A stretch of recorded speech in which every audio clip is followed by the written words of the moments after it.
Welcome to the Kumar Dev educational. Jhansi की रानी लक्ष्मीबाई, वृंदावनलाल वर्मा उपन्यास। उदय। 1। वर्षा का अंत हो गया। ख्वार उतर रहा था। कभी कभी झीनी झीनी बदल हो जाती थी, परंतु उस संध्या के समय आकाश बिल्कुल स्वच्छ था। सूर्यास्त होने में थोड़ा विलंब था। बिठूर के बाहर गंगा के किनारे 3 अश्वारोही तेजी के साथ चले जा रहे थे। तीनों बाल्यावस्था में। एक बालिका, 2 बालक। एक बालक की आयु 16 वर्ष, दूसरे की 14 से कुछ ऊपर, बालिका की 13 साल से कम। बड़ा बालक कुछ आगे निकला था कि बालिका ने अपने घोड़े को एड़ लगाई। बोली, देखूं कैसे आगे निकलते हो। और वह आगे हो गई। बालिका ने बढ़ने का प्रयास किया तो उसका घोड़ा ठोकर खा गया और बालक धड़ाम से नीचे जा गिरा। सूखी लकड़ी के टुकड़े से उसका सिर टकरा गया। खून बहने लगा। घोड़ा लौटकर घर की ओर भाग गया। बालक चिल्लाया, मनु, मैं मरा। बालिका ने तुरंत अपने घोड़े को रोक लिया, मोड़ा और उस बालक के पास पहुंची। एक क्षण में तड़ाक से कूदी और एक हाथ से घोड़े की लगाम पकड़े हुए झुककर घायल बालक को ध्यानपूर्वक देखने लगी। माथे पर गहरी चोट आई थी और खून बह रहा था। बालिका मिठास के साथ बोली, घबराओ मत, चोट बहुत गहरी नहीं है। लोहू बहने का कोई डर नहीं। मिझला बालक भी पास आ गया, उतर पड़ा और विह्वल होकर अपने साथी की चोट को देखने लगा। नाना, तुमको तो बहुत चोट लग गई। उस बालक ने कहा। नहीं, बहुत नहीं है, बालिका मुस्कुरा कर बोली, अभी लिए चलती हूँ। कोठी पर मरहम पट्टी हो जाएगी और बहुत शीघ्र चंगे हो जाएंगे। कैसे ले चलोगी, मनु? बड़े लड़के ने कातर स्वर में कराहते हुए पूछा। मनु ने उत्तर दिया, तुम उठो, मेरे घोड़े पर बैठो, मैं उसकी लगाम पकड़े तुम्हें अभी घर लिए चलती हूँ। मेरा घोड़ा कहाँ है? घायल ने उसी स्वर में प्रश्न किया। मनु ने कहा, भाग गया। चिंता मत करो, बहुत घोड़े हैं, मेरे घोड़े पर बैठो, जल्दी। नाना, जल्दी। नाना बोला, मनु, मैं सद नहीं सकूंगा। मनु ने कहा, मैं साध लूंगी। उठो। नाना उठा। मनु एक हाथ से घोड़े की लगाम थामे रही, दूसरे से उसने खून में तर नाना को बैठाया और बड़ी फुर्ती के साथ उछिटकर स्वयं पीछे जा बैठी। एक हाथ से घोड़े का लगाम संभाली, दूसरे से नाना को थामा और गांव की ओर चल दी। पीछे पीछे मंझला बालक भी चिंतित व्याकुल चला। जब ये गांव के पास आ गए तब कई सिपाही घोड़ों पर सवार इन बालकों के पास आ पहुंचे। चोट लगी तो नहीं? ऑफ, बहुत खून निकल गया है। आओ, मैं लिए चलता हूँ। घर पर घोड़े के पहुंचते ही हम समझ गए थे कि कोई दुर्घटना हो गई है, इत्यादि उद्गार इन आगंतुकों के मुंह से निकले। इन लोगों के अनुरोध करने पर भी मनु नाना को अपने ही घोड़े पर संभाले हुए ले आई। कोठी के फाटक पर पहुंचते ही एक उतरती अवस्था का और दूसर अधेड़ वय का पुरुष मिले। दोनों त्रिपुंड लगाए थे। उतरती अवस्था वाला रेशमी वस्त्र पहने था और गले में मोतियों का कंठा। अधेड़ सूती वस्त्र पहने था। उतरती अवस्था वाले को कुछ कम दिखता था। उसने अपने अधेड़ साथी से पूछा, क्या ये सब आ गए, मोरोपंत? हाँ महाराज, मोरोपंत ने उत्तर दिया। जब वे बालक और निकट आ गए तब मोरोपंत नामक व्यक्ति ने कहा, अरे यह क्या? मनु और नाना साहब दोनों लोहूलुहान हैं। जिनको मोरोपंत ने महाराज कहकर संबोधन किया था वह पेशवा बाजीराव द्वितीय थे। उन्होंने भी दोनों बच्चों को रक्त से सना देखा तो घबरा गए। सिपाहियों ने झपटकर नाना को मनु के घोड़े से उतारा। मनु भी कूद पड़ी। मोरोपंत ने उसको चिपटा लिया। उतावले होकर पूछा, मनु, चोट कहाँ लगी है बेटी? मुझको तो बिल्कुल नहीं लगी काका, मनु ने जरा मुस्कुरा कर कहा। नाना को अवश्य चोट आई है, परंतु बहुत नहीं है। कैसे लगी मनु? बाजीराव ने प्रश्न किया। कोठी में प्रवेश करते करते मनु ने उत्तर दिया, साधारण सी बात थी। घोड़े ने ठोकर खाई, वह संभल नहीं सके, जा गिरे। घोड़ा भाग गया। घोड़ा ऐसा भागा कि मुझको तो हंसी आने को हुई। मोरोपंत ने मनु के इस अलहड़पने पर ध्यान नहीं दिया। नाना को मनु अपने घोड़े पर ले आई। वे इस बात पर मन ही मन प्रसन्न थे। बाजीराव को सुनाते हुए मोरोपंत ने पूछा, तू नाना साहब को कैसे उठा लाई? मनु ने उत्तर दिया, कैसे भी नहीं, वह बैठ गए, मैं पीछे से सवार हो गई। एक हाथ में लगाम पकड़ ली, दूसरे में नाना को थाम लिया। बस, नाना को मुलायम बिछौने पर लिटा दिया गया। तुरंत घाव को धोकर मरहम पट्टी कर दी गई। घाव गंभीर न होने पर भी लंबा और जरा गहरा था।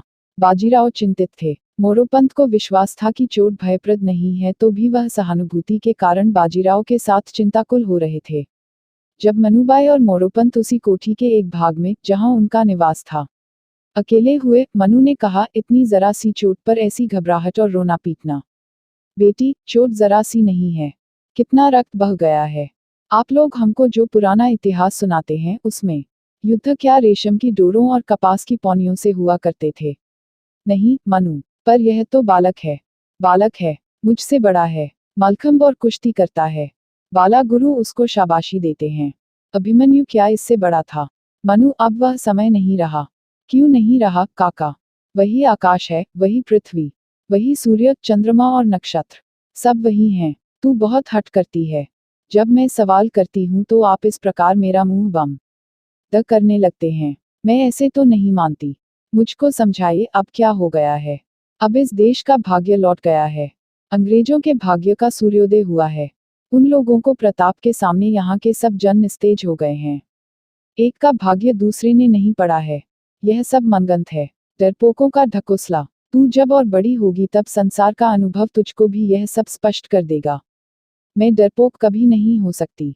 आप कहा करते हैं मनु तू ताराबाई बनना, जीजाबाई और सीता होना, यह सब भुलावा क्यों? अथवा क्या ये सब डरपोक थी? बेटी, ये सब सती और वीर थी, परंतु समय बदलता रहता है। बदल गया है। यह तो हेर फेर कर वही सब मनमाना तर्क है। फिर कभी बतलाऊंगा। मैं ऐसी गलत गलत बात कभी नहीं सुनने की। तो सोएगी भी या रात भर सवाल ही करती रहेगी। अंत में खींचकर परंतु मिठास के साथ मोरोपंत ने कहा। मनु खिलखिलाकर हंस पड़ी, बोली काका आपने तो ल दिया। मैं इस प्रसंग पर फिर बात करूंगी। अभी अवश्य करवट लेते ही सोई, यह सोई।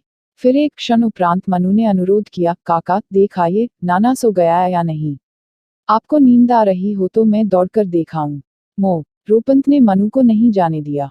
स्वयं गए, देख आए। बोले नाना साहब सो गए हैं।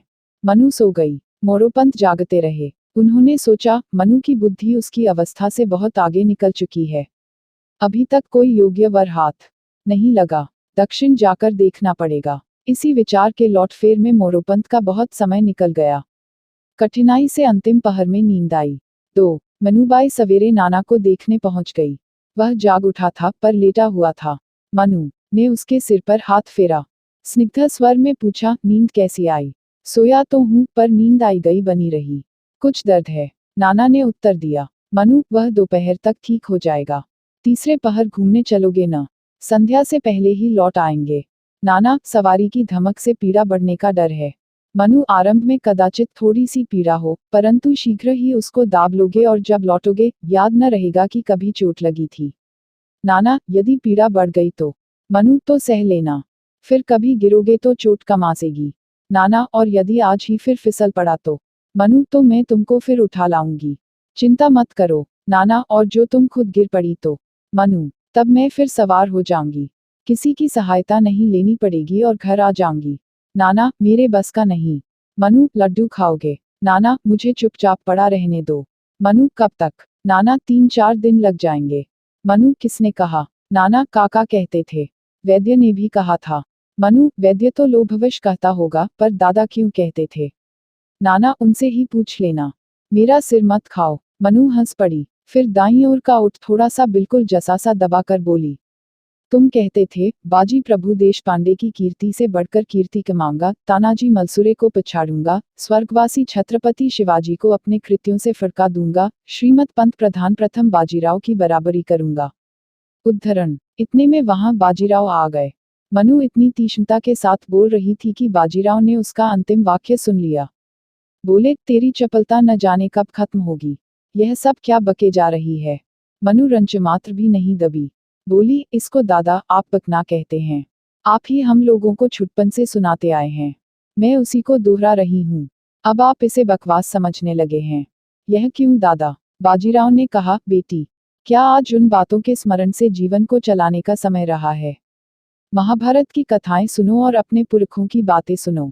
अच्छी भली बनो, मन बहलाओ और जीवन को पवित्र सुख से सुखी बनाओ। नाना को चिढ़ाओ मत। मनु ने मुस्कुराकर होंठ जरा सा दबाया, थोड़ी सी त्योरी संकुचित की और बाजीराव के बिल्कुल पास आकर बोली, क्या हम लोगों को अब सोकर खाकर ही जीवन बिताना सिखलाएगा दादा? बाजीराव को हंसी आई। कुछ कहना ही चाहते थे कि मोरोपंत कहते हुए आ गए, नाना साहब को हाथी पर बैठकर थोड़ा सा घूम आने दीजिए। बाहर तैयार खड़ा है। बाजीराव ने प्रश्न किया, हाथी की सवारी में चोट को धमक तो नहीं लगेगी? मोरोपंत ने उत्तर दिया, नहीं। फलकिया में बहुत मुलायम गद्दी तकिए लगा दिए गए हैं और हाथी बहुत धीमे चलाया जाएगा। मनु हाथी को देखने बाहर दौड़ गई। नाना निस्तार इत्यादि के लिए उठ गया। मनु ने हाथी पहले भी देखे थे, फिर वह इस हाथी को बार बार चारों ओर से घूम घूम कर देख रही थी और उसके डील डॉल पर कभी मुस्कुरा रही थी, कभी हंस रही थी। थोड़ी देर बाद बाजीराव नाना को लिए बाहर आए। साथ में छोटा लड़का भी था, मोरोपंत पीछे पीछे। हाथी पर पहले नाना को बिठा दिया गया, फिर छोटे को। महावत ने हाथी को अंकुश छुलाई, हाथी उठा। मनु ने मोरोपंत से कहा, काका, मैं भी हाथी पर बैठूंगी। बाजीराव के घुटनों से लिपटकर बोली, दादा, मैं भी बैठूंगी। नाना हौदे में महावत के पास बैठा था। उसने महावत को अविलंब चलने का आदेश किया। मनु की ओर देखा भी नहीं। बाजीराव ने नाना से कहा, लिए जाओ मनु को। नाना ने मुंह फेर लिया। तब बाजीराव ने दूसरे बालक से कहा, राव साहब, मनु को ले लेते तो अच्छा होता। महावत कुछ ठमका तो नाना ने उसकी पसलियों में उंगली चुभोकर बढ़ने की आज्ञा दी। वह नाना साहब और राव साहब दोनों को लेकर चल दिया। मनु की आंखों में क्षोभ उतर आया। मोरोपंत का हाथ पकड़कर बोली, हाथी लौटाओ काका, मैं हाथी पर अवश्य बैठूंगी। बाजीराव कोठी में चले गए। मोरोपंत को भी क्षोभ हुआ, परंतु उन्होंने उसको नियंत्रित करके कहा, वह चला गया बेटी। मनु मोरोपंत का हाथ पकड़कर खींचने लगी, महावत को पुकारिए, वह रुक जाएगा, मैं बिना बैठे नहीं मानूंगी। मोरोपंत का क्षोभ भड़का। उन्होंने उसका फिर दमन किया। मनु ने फिर हाथी पर बैठने का हठ किया। मोरोपंत ने क्रुद्ध स्वर में मनु को डांटा, तेरे भाग्य में हाथी नहीं लिखा है, क्यों व्यर्थ हठ करती है। मनु तिनक कर सीधी खड़ी हो गई। तमक कर कुछ कहना चाहती थी, एक क्षण होंठ नहीं खुल सके। मोरोपंत ने शांत करने के प्रयोजन से भरसक धीमे स्वर में परंतु क्रोध के सिलसिले में कहा, सैकड़ों बार कहा कि समय देखकर चलना चाहिए। हम लोग न तो छत्रधारी हैं और न सामंत सरदार। साधारण गृहस्थों की तरह संसार में रहन सहन रखना है। पढ़ी लिखी होने पर भी न जा ने सुनती समझती क्यों नहीं है। कह दिया कि भाग्य में हाथी नहीं लिखा है, हठ मत किया कर। मनु के होंठ सिकुड़े। चुनौती सी देती हुई बोली, मेरे भाग्य में एक नहीं 10 हाथी लिखे हैं। मोरोपंत का क्रोध भीतर सरक गया। हंस पड़े। मनुबाई को पेट से चिपका लिया। कहा, अब चल कोई शास्त्र पुराण पढ़, तब तक वे दोनों लौट आते हैं। मनु मचली। बोली, मैं अपने घोड़े पर बैठकर सैर को जाऊंगी और उस हाथी को तंग करूंगी। मोरोपंत सीधे शब्दों में वर्जित करना चाहते थे, परंतु इस उपकरण में सफलता के चिन्ह न पाकर उन्होंने तुरंत बहाना बनाया, घोड़े से यदि हाथी चिढ़ गया तो तू भले ही बचकर निकल आए, पर नाना साहब, राव साहब तथा महावत मारे जाएंगे। वह मान गई। तब तक कुछ और करूंगी। मनुबाई ने कहा, पुस्तकें तो नहीं पढ़ूंगी, बंदूक से निशानेबाजी करूंगी। 3 थोड़ी देर में घंटा बजाता हुआ हाथी लौट आया। मनु दौड़कर बाहर आई, एक क्षण ठहरी और आँख खींचकर भीतर चली गई। नाना और राव दोनों बालक अपनी जगह चले गए। बाजीराव ने नाना को पुचकारकर पूछा, दर्द बड़ा तो नहीं? नहीं बड़ा, नाना ने उत्तर दिया, अच्छा लग रहा है। मनु कहाँ गई? बाजीराव ने कहा, भीतर होगी। राव साहब, उसे बुरा लगा होगा। नाना ने साथ नहीं लिया, मैंने तो कहा था।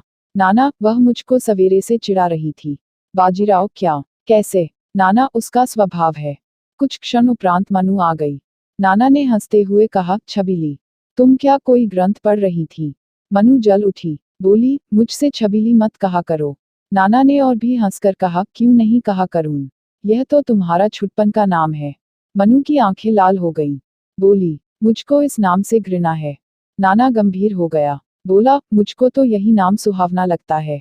छबीली, छबीली, इस नाम को कभी नहीं सुनूंगी, कहकर मनु वहां से जाने को हुई। बाजीराव ने उसको पकड़ लिया। मनु ने भागना चाहा, न भाग सकी। तब नाना ने भी पकड़ लिया। क्या मनु बुरा मान गई? नाना ने स्नेह के साथ पूछा। मनु होंठ सिकोड़कर रुखाई के साथ बोली, अवश्य, आगे इस नाम से मेरा संबोधन कभी मत करना। इसी समय पहरे वाले ने बाजीराव को सूचना दी, झांसी से एक सज्जन आए हैं, नाम तात्या दीक्षित बतलाते हैं। नाना बोला, मनु, 1 से 2 तात्या हुए। मनु का क्षोभ खुला। बाजीराव ने प्रेरी से झांसी के आगंतुकों को बैठाने के लिए कह दिया। मनु ने कहा, झांसी वाला कुश्ती लड़ता होगा। राव साहब, झांसी में कोई बाला गुरु होंगे तो कुश्ती का भी चलन होगा। वह तो राज्य ठहरा। नाना, बड़ा राज्य है। बाजीराव, बड़ा तो नहीं है, पर खासा है। हमारे पुरखों का प्रदान किया हुआ है, जानते होगे। राव साहब, अपने को फिर नहीं मिल सकता। मनु, दान किया हुआ फिर कैसे वापस होगा? बाजीराव, हाँ, वापस नहीं हो सकता। झांसी के राजा हमारे सूबेदार थे। इस समय अपना बस होता तो झांसी में हम लोगों का काफी मान होता, परंतु झांसी तो बहुत दिनों से अंग्रेजों की मातहती में है। मनु, ग्वालियर, इंदौर, बड़ौदा, नागपुर, सतारा इत्यादि होते हुए भी थोड़े से अंग्रेजों ने आप सबको दबा लिया। बाजीराव, यह मानना पड़ेगा कि वे लोग हमसे ज्यादा चालाक हैं। हथियार उनके पास अधिक अच्छे हैं, शूरवीर भी हैं और भाग्य उनके साथ है, और आपसी फूट हमारे साथ। मनु, दादा, क्या भाग्य में शूरवीर होना लिखा रहता है? यदि ऐसा है तो अनेक सिंह सियार होते होंगे और अनेक सियार सिंह। बाजीराव, जब सियार पागल हो जाता है तब सिंह भी उससे डरने लगता है। मनु, वह भाग्य से पागल होता है अथवा और किसी कारण से। बाजीराव हंसने लगे। इसी समय मोरोपंत ने आकर कहा, दादा साहब, तात्या दीक्षित झांसी से आए हैं। बाजीराव बोले, मैंने उनको बिठला लिया है, यहीं ठहरने, भोजन इत्यादि का प्रबंध कर दिया जावे। मोरोपंत ने कहा, तात्या मुझको एक बार काशी में मिले थे, यात्रा के लिए गए हुए थे, विद्या विदग्ध हैं, सज्जन हैं, राजा के यहाँ उनका मान है।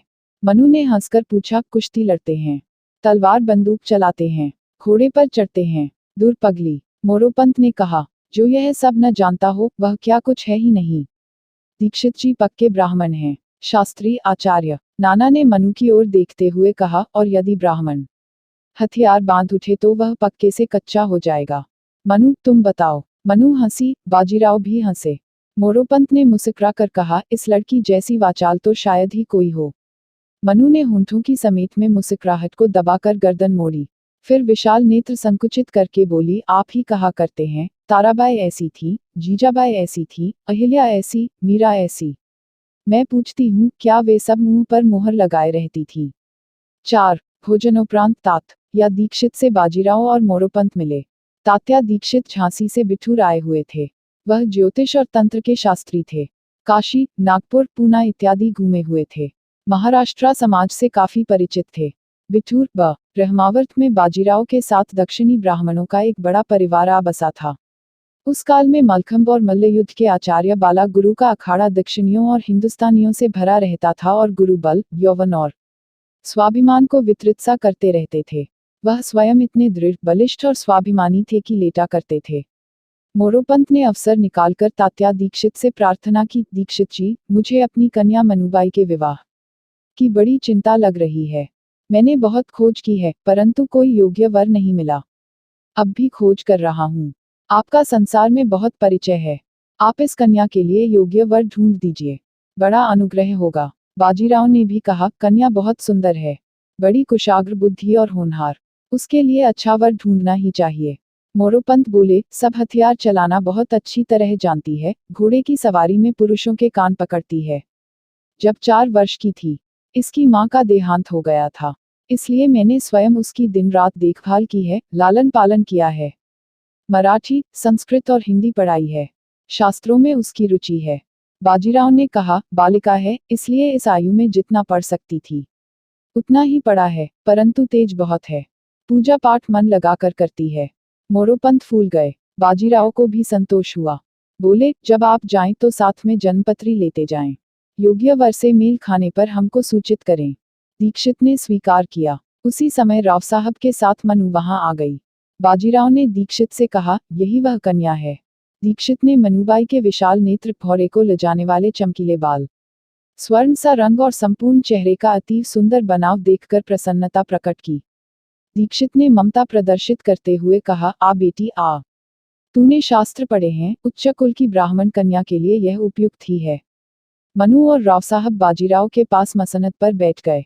मनु बिना किसी संकोच के बोली, मैंने शास्त्र आंखों से भांजना, घोड़े की सवारी, ये उससे भी बढ़कर भाते हैं।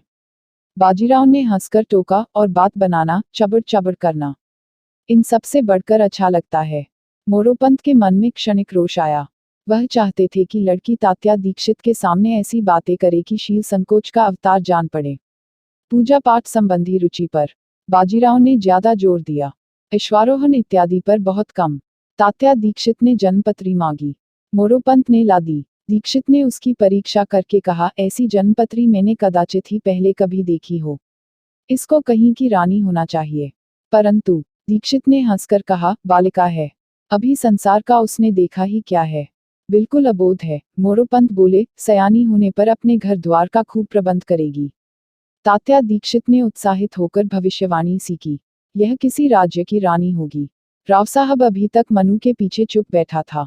बोला, राज्य तो सब अंग्रेजों ने ले लिए हैं, नए राज्य कहाँ से बनेंगे। राज्यों की और राज्य बनाने वालों की न कमी रही है और न रहेगी। तात्या दीक्षित ने हंसकर कहा। मनुबाई मुस्कुराकर बोली, पर कुछ लोग कहते हैं कि अंग्रेजों ने ऐसा जोर बांध दिया है कि कोई सिर ही नहीं उठा सकता। बाजीराव विषयांतर करना चाहते थे। बोले, झांसी में बाग बगीचे कितने हैं। तात्या दीक्षित, बहुत हैं। राजा के बगीचे हैं, सरदारों और सेठ साहूकारों के हैं, नगर के भीतर ही अनेक हैं। मनु, सेना बड़ी है। दीक्षित, खासी है। मनु, घोड़े अच्छे हैं। राव साहब, हाथी। दीक्षित, बहुत से हैं। मनु, कितने। इतने में वहां सुगठित शरीर का एक युवक आया। बाजीराव ने पूछा, क्या है तात्या। अपने नाम के एक और मनुष्य को संबोधित होते देखकर दीक्षित चौंका। मनु ने बेधड़क कहा, यह हमारे गुरु के अखाड़े के प्रधान हैं, आपके नामधारी। तात्या दीक्षित ने मन में चाहा कि लड़की और अधिक बात न करे। युवक तात्या ने पेशवा से विनय की, महाराज, गुरुजी ने कहलवाया है कि झांसी से जो आचार्य आए हैं वे हमारे अखाड़े को देखने की कृपा करें। दीक्षित ने हामी भरी। तीसरे पहर सब लोग बाला गुरु के अखाड़े पर गए। मलखंब और मल्लयुद्ध का प्रदर्शन हुआ। 5. महाराष्ट्र में सतारा के निकट वाई नाम का एक गांव है। पेशवा के राज्यकाल में वहां कृष्णाराव तांबे को एक ऊंचा पद प्राप्त था। कृष्णाराव तांबे का पुत्र बलवंतराव पराक्रमी था। उसको पेशवा की सेना में उच्च पद मिला। बलवंतराव के 2 लड़के हुए, एक मोरोपंत और दूसरा सदाशिव। ये दोनों पूना दरबार के कृपापात्रों में थे। उस समय पेशवा बाजीराव द्वितीय पूना में रहते थे। सन 1818 में अंग्रेजों ने पेशवाई खत्म करके बाजीराव को 8 लाख रुपया वार्षिक प और बिठूर की जागीर दी। बाजीराव ब्रह्मावर्त बिठूर चले आए। बाजीराव के निज भाई चिमाजी आप्पा साहब थे। वे बनारस चले गए। मोरोपंत तांबे पर चिमाजी की बड़ी कृपा थी। मोरोपंत मनुबाई के पिता थे। मोर पंत की पत्नी का नाम भागीरथीबाई था, सुशील, चतुर, रूपवती। मनुबाई कार्तिक वदी 14 संवत 1891 11 नवंबर सन 1836 के दिन काशी में इन्हीं से उत्पन्न हुई थी। चिमाजी का शरीरांत हो गया। मोरोपंत को अपने कुटुंब के पालन के लिए कोई सहारा काशी में नहीं दिखाई पड़ रहा था। बाजीराव ने उन्हें काशी से बिठूर बुला लिया। मोरोपंत पर बाजीराव की भी बहुत कृपा रही। मनुबाई 4 वर्ष की ही थी जब उसकी माता भागीरथीबाई का देहांत हो गया। मनु के पालन पोषण और लाड़ दुलार का संपूर्ण भार मोरोपंत पर आ पड़ा। मोरोपंत ने मनु को बहुत प्यार के साथ पाला, लड़के से बढ़कर। मनु इतनी सुंदर थी कि छुटपन में बाजीराव इत्यादि उसको स्नेहवश छबीली के नाम से पुकारते थे। बाजीराव के अपनी कोई संतान न थी, इसलिए उन्होंने नाना धोडुपंत नाम के एक बालक को गोद लिया। नाना 3 भाई थे, नाना, बाला और राव साहब। बाला उस समय बिठूर में न था। छोटा सहोदर राव साहब था। मनु और ये दोनों लड़के साथ खेलते, खाते और पढ़ते थे। मलखंब, कुश्ती, तलवार, बंदूक का चलाना, अश्वारोहण, पढ़ना लिखना इत्यादि सब इन तीनों ने छुटपन से साथ साथ सीखा। मनु चपल, हठीली और बहुत पैनी बुद्धि की थी। कम आयु की होने पर भी वह इन हुनरों में उन दोनों बालकों से बहुत आगे निकल गई। स्त्रियों की संगति कम प्राप्त होने के कारण वह लाज संकोच की अतीव दबन और झिझक से दूर हटती गई थी। नाना 8 लाख वार्षिक पेंशन अपने और अपने भाइयों की परंपरा के जीवन सुख के लिए काफी से अधिक समझता होगा। बाजीराव को पेंशन उसको और उसके कुटुंब के लिए दी गई थी। बिना किसी प्रयत्न के 8 लाख वार्षिक मिलते जाएं तो फिर किस महत्वाकांक्षा की जोखिम के लिए और अधिक हाथ पैर हिलाए जाएं। मनुबाई ऐसा नहीं सोचती थी। छत्रपति शिवाजी इत्यादि के आधुनिक और अर्जुन भीम इत्यादि के पुरातन आख्यानों ने मनु की कल्पना को एक अस्पष्ट और अदम्य गुदगुदी दे रखी थी। 6. तात्या दीक्षित आदर और भेंट सहित बिठूर से झांसी लौट आए। उन्हें मालूम था कि के लिए जितना अच्छा वर ढूंढकर दूंगा उतना ही अधिक बाजीराव संतुष्ट होंगे और उस संतोष का फल उनकी जेब के लिए उतना ही महत्वपूर्ण होगा। दीक्षित ने मन में कई वर टटोले, जिसको स्थिर करते उसी के लिए प्रश्न उठता, क्या पेशवा इसको पसंद कर लेंगे। जी उचट जाता। सरदार श्रेणी के ब्राह्मणों में कुछ टीपनाएं लाकर मिलाई पर मेल न खाया। सोचा, श्रीमंत सरकार गंगाधरराव की जन्म पत्री मिलाकर देखूं, शायद टक्कर खा जाए। टीपना प्राप्त हो गई, मिल गई, परंतु एक असमंजस हुआ। गंगाधरराव की पहली पत्नी का देहांत काफी दिन पहले हो चुका था। वह विधुर थे, विवाह करना चाहते थे। परंतु अपने कठोर स्वभाव के कारण बदनाम थे। भीड़ भिगतियों, खसियों इत्यादि के हंसी मजाक आमोद प्रमोद में उनका काफी समय जाता था। नाट्यशाला में तो रात का अधिकांश प्रायः बीतता ही था, इसलिए जितना वह करते थे उससे कहीं अधिक बदनामी फैल गई थी। नाट्यशाला में बहुत रुचि के कारण खासतौर पर वेश्याओं, गायिकाओं और नर्तकियों के नाट्यशाला में नौकर रखते हुए भी स्त्रियों की भूमिका में अभिनय करने की वजह से उनकी झूठी बदनामी बहुत कर दी गई थी। इस पर उनका कठोर बर्ताव। दीक्षित सोचते थे कि विवाह संबंध स्थापित करने में सफल हो जाऊं तो सदा याद किया जाऊंगा। मोरोपंत तो हमेशा कृतज्ञ रहेंगे ही, बाजीराव भी मानते रहेंगे। झांसी राज्य में कितना सम्मान होगा। मनुबाई सुंदर है, रानी बनने योग्य सब गुण उसमें हैं। चपल, चंचल और उद्धत है। मुंहजोर है। किसी और घर में जाएगी तो न खुद सुखी हो सकेगी और न अपने पति को सुखी बना सकेगी। गंगाधर राव की रानी बनने पर चपलता न रह सकेगी। जीवन में संयम आ जाएगा। वह 13-14 साल की है और गंगाधर राव 40 से कुछ ऊपर। परंतु उनका स्वास्थ्य अच्छा है। स्वभाव कठोर सही है, लेकिन ऐसी उग्र स्त्री के लिए तो ऐसा ही पति चाहिए। घोड़े की सवारी, तीर तमंचा, मलखंब और क्या क्या यह झांसी के राज्य में ही मिल सकेगा और कहीं असंभव है। यह सब सोचकर दीक्षित ने झांसी के राजा के साथ मनुबाई का वाह संबंध कराने में किसी प्रकार की भी कसर न लगाने का निश्चय किया। गंगाधर राव के पास गए। एकांत पाकर बोले, महाराज से एक निवेदन करने आया हूँ। राजा ने कहा, कहिए दीक्षित जी। दीक्षित, महाराज, रणवास को सुना हुए काफी समय हो गया है। अब राजा, मैं क्या करूं? जन्म पत्री में मेरे इतने तेजस्वी ग्रह हैं कि किसी से मेल ही नहीं खाती। एकाध जगह मिली तो लड़की का भूखमरा पिता चाहता था कि मैं सब काम धाम छोड़कर बेटी की पूजा अर्चना में ही बाकी जीवन बिताऊं। इससे तो मेरी नाट्यशाला ही अच्छी। अप्सराओं के सुंदर अभिनय, सुखलाल के बनाए नए नए पर्दे, सुरीला गायन वादन और सुहावना नृत्य। आपने तो अनेक बार रंगशाला में अभिनय देखे हैं। दीक्षित, श्रीमंत सरकार, वंश परंपरा बनाए रखने के लिए शास्त्रों का विधान अनिवार्य है। प्रजा अपने राजा की बगल में अपना राजकुमार देखने की लालसा रखती है। सरकार का आमोद प्रमोद भी चलता रह सकता है। हाँ, ठीक है, कहकर गंगाधर राव सोचने लगे। कुछ क्षण बाद बोले, दीक्षित जी, आप तो काव्य रसिक हैं। श्रीहर्षदेव रचित रत्नावली नाटिका कितनी कोमल, मधुर, मंजू कल्पना है और मोतीबाई अब भी कितना सुंदर, कितना मनोहर अभिनय करती है। दीक्षित ने सोचा, अब खतरे में पड़े। मोतीबाई के प्रति राजा का ऐसा उत्साह देखकर दीक्षित कुंठित हुए। धीरज पकड़कर दीक्षित कह गए, परंतु सरकार, महल सुना है। उसमें तो दिवाली कोई सजातीय कन्या ही जगमगा सकती है। गंगाधर राव की आंखें बड़ी थीं और डोरे लाल। दीक्षित ने डरते डरते देखा। डोरे कुछ और रक्तिम हो गए। राजा ने कहा, मैं क्या करूं? सजातीय कन्या को जबरदस्ती पकड़ लूं? दीक्षित ने तुरंत उत्तर दिया, नहीं महाराज, मैंने जन्मपत्रियों की परीक्षा कर ली है, बिल्कुल मिल गई हैं। कन्या भी देख आया हूं। बहुत सुंदर और कुशाग्र बुद्धि है।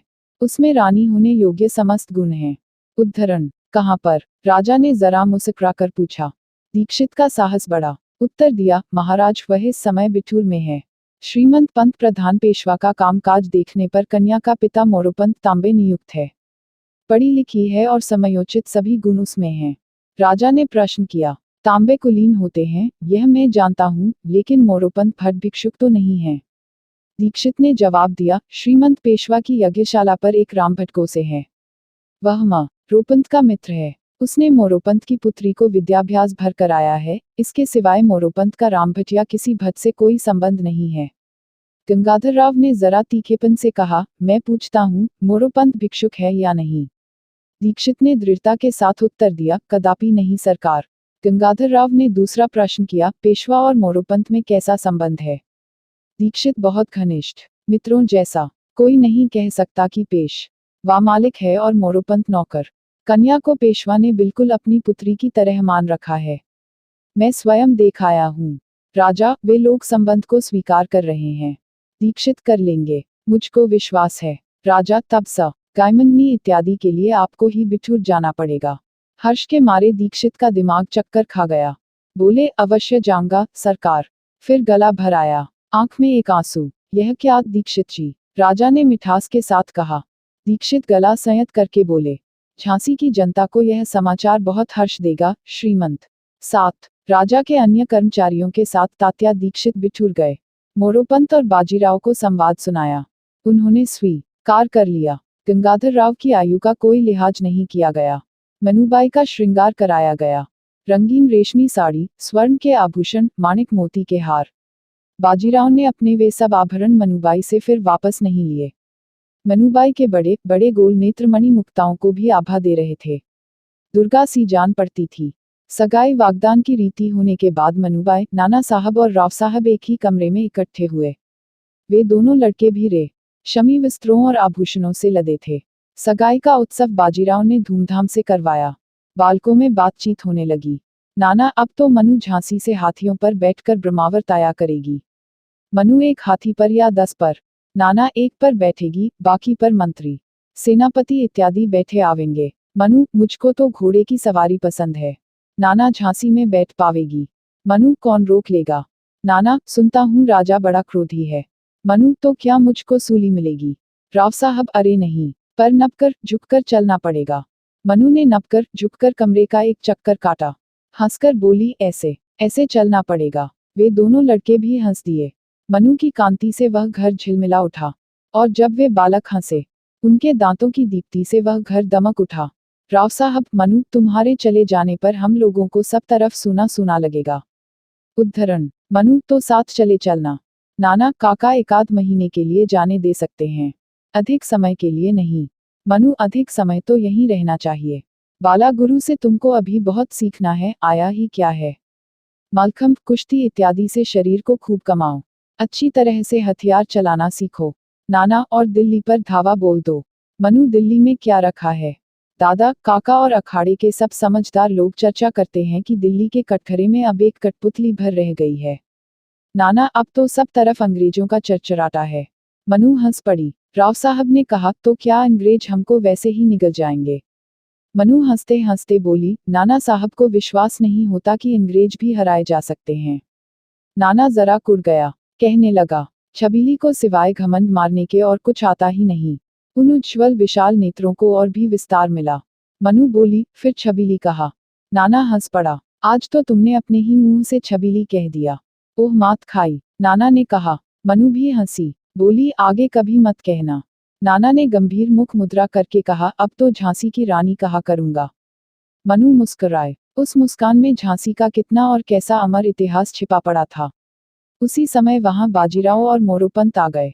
बाजीराव प्रसन्न थे और मोरोपंत आनंद विभोर। उन बच्चों को सुखी देखकर वे लोग उस कमरे के वातावरण में समा गए। बाजीराव के मुंह से निकल पड़ा, मनु, त ऐसी भाग्यवती हो कि भाग्य को बांटती रहे। मोरोपंत ने मनु को चिढ़ाने के तात्पर्य से कहा, श्रीमंत ने इसका छुटपन में क्या नाम रखा था? मैं तो भूल ही गया। मनु ने गर्दन मोड़कर होंठ सिकोड़े आंखों में क्रोध लाने की चेष्टा की। निकली और मुस्कुरा दी। बाजीराव बोले, क्या नाम था मनु? तू ही बता दे बेटी। बाजीराव के पेट पर अपना सिर रखकर मनु ने कहा, नहीं दादा, छबीली नाम अच्छा नहीं लगता। सब खिलखिलाकर हंस पड़े। उसी समय तात्या ने आकर कहा, सरकार, लोग इकट्ठे हो गए हैं, बातचीत होनी है। वे तीनों चले गए। बैठक में ब्रह्मावर्त निवासी महाराष्ट्र के प्रमुख ब्राह्मण विवाह की शर्तों की चर्चा कर रहे थे। मोरोपंत के पास सोना चांदी नहीं था, पर जो कुछ था वह उसे विवाह में लगा देने को तैयार थे। बिठूर के इन प्रतिष्ठित ब्राह्मणों की मध्यस्थता में तय हुआ कि विवाह का व्यय झांसी के राजा वहन करेंगे और विवाह झांसी में जाकर होगा। यह भी तय हुआ कि मोरोपंत झांसी में ही स्थायी तौर पर रहा करेंगे और उनकी गणना झांसी के सरदारों में होगी। झांसी के मेहमान मोरोपंत को कन्या सहित अपने साथ लिवा ले जाना चाहते थे, लेकिन यह ठीक न समझकर मोरोपंत उन लोगों के साथ नहीं गए। अपने सुबीते के लिए उन्होंने कुछ समय उपरांत झांसी आने का संकल्प प्रकट किया। विवाह का मुहूर्त निश्चित करके मेहमान झांसी चले गए। बाजीराव ने बाला गुरु के अखाड़े वाले त्या को झांसी में मोरोपंत के लिए निवास स्थान इत्यादि की उचित व्यवस्था के लिए उन लोगों के साथ भेजा। यह ब्राह्मण था। आगे चलकर इतिहास में यही युवा तात्या टोपे के नाम से प्रसिद्ध हुआ। Thanks for watching. Like, share and subscribe.